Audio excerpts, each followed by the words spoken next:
Hey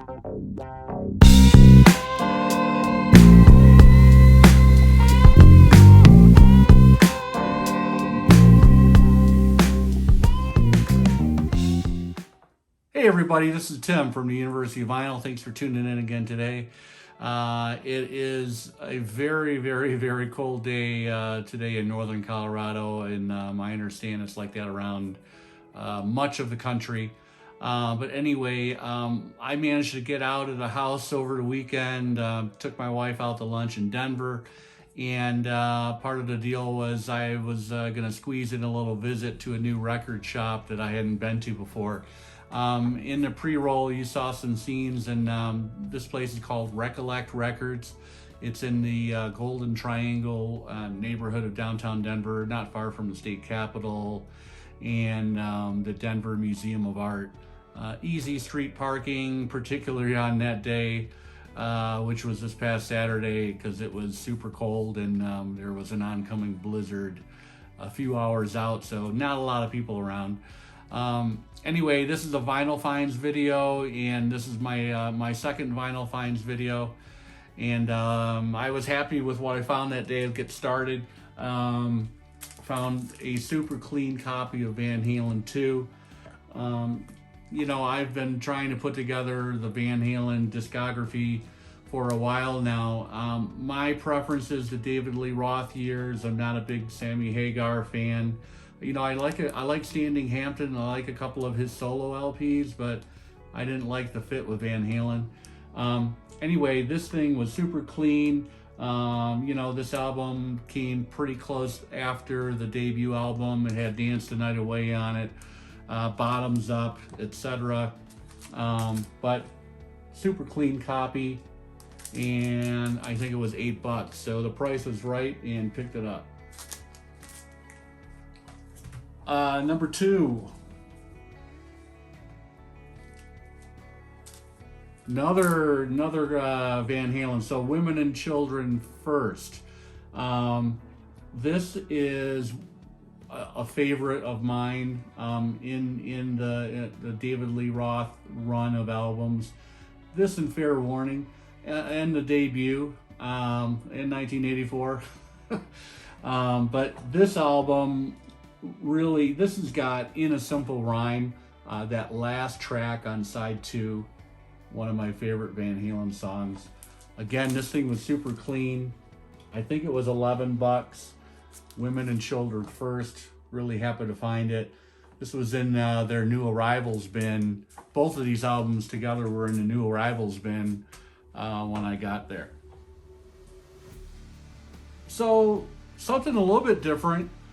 The -5, Down with Wilco. This is a double album, and you know, Jeff McCoy, he was a touring member of REM for years. When I saw REM in '99 on the Up tour, he was playing second guitar with Peter Buck in the band, and then they had another keyboard player as well, and at that point in time they had a new drummer, of course, after Bill Berry had stepped away from the band. But it was a good tour, and I'm digressing, but this album is pretty interesting. So Jeff McCoy has this band, the -5. Peter Buck plays in this band occasionally for different albums as well. And for this album, he actually had members of Wilco, including Jeff Tweedy, in on this album. You know, and Scott McCoy has got kind of a good, funny sense of humor. You listen to any of his music and you'll kind of get it. But you know, the lead track here is called "The Days of Wine and Booze." Life Left Him There, The Old Plantation, some of the song titles. I haven't listened to this thing all the way through yet. It is a double LP, but from what I understand, it's a little bit hard to find, so was happy to find this on Saturday.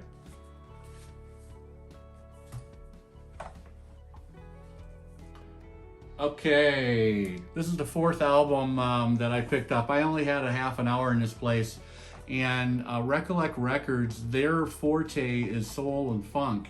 I was looking for the first two Stylistics albums, and he didn't have those, but what I did pick up here is actually it's the second to last Cars album, because they put out another one in 2012 before Rick Ocasek died, kind of a reunion album. Of course, Ben Orr wasn't part of it, but this is Door to Door. This came out in 1987. This is a really good album. It's kind of forgotten in their line, or in their line of albums that they put out, but it's got Door to Door on it, You Are the Girl, some more good Elliot Easton lead guitar, of course. And what happened, I think, was they put out Heartbeat City, took some time off, and then I believe a Greatest Hits package album came out, which I don't have, that has a couple singles on it. And then in '87, this came out, and Ocasek went on with his solo career. Ben Orr put out a couple solo albums as well. So did Elliot Easton. And that was kind of the end of the Cars all the way up until 2012. But this is a really good album, and I've been looking for it. Haven't found it anywhere, so was kind of super surprised and happy to find it. That was the end of my visit on Saturday at Recollect Records. I'm going to show you a few things that I got in the mail over the last week that I'm still figuring out time to get some playing time. So this is Earth, Wind & Fire. That's The Way of the World. This is a reissue by Impex Records. It's a limited edition, 2500. I've got number 2148, if you can see that. Super sounding record, really incredible. And I have Michael from 45 Audiophile to blame here. He actually had a video up with an interview with the main person at Impex Records. I can't remember her name right now, but it was a very good video, very good interview. She talked about some upcoming releases and things that they had recently done. And I've said it before, after I watch one of Michael's videos, it's dangerous, because you might go out and order something, and that's kind of what happened here. Anyway, I found this on the Acoustic Sounds site, and I've already listened to it. Have never heard these songs better. Really happy to have this.